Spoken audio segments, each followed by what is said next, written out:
Bayan Muna Chairperson Neri Colmenares is calling on the Supreme Court to retain President Bongbong Marcos as a respondent in their petition against the transfer of the PhilHealth 60 billion peso excess reserve funds to the National Treasury. Colmenares makes the appeal in response to a motion by Solicitor General Menardo Guevara asking the High Court to drop Marcos as a respondent of Bayan Muna's petition.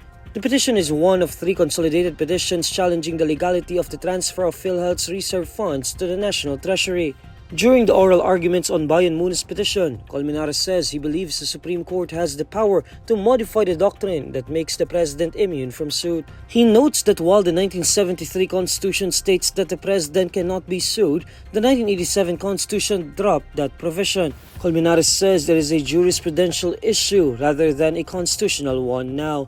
He adds that Marcos is being impleaded for his personal acts, particularly the presidential certification of emergency. According to Colmenares, Marcos must be impleaded for certifying as urgent the passage of House Bill number 10800 or the 2025 General Appropriation Act. The lawyer says this violates the 3 restrictions placed by the 1987 Constitution on issuing a presidential certification.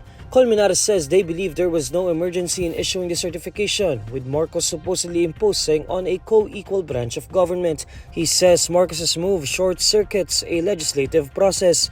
He also says Marcos does not have absolute power to order the legislative branch even without an emergency. Senior Associate Justice Marvic Leonin then asks Colmenares if wanting to retain Marcos as a respondent to their petition was a political move, to which Colmenares responds in the negative.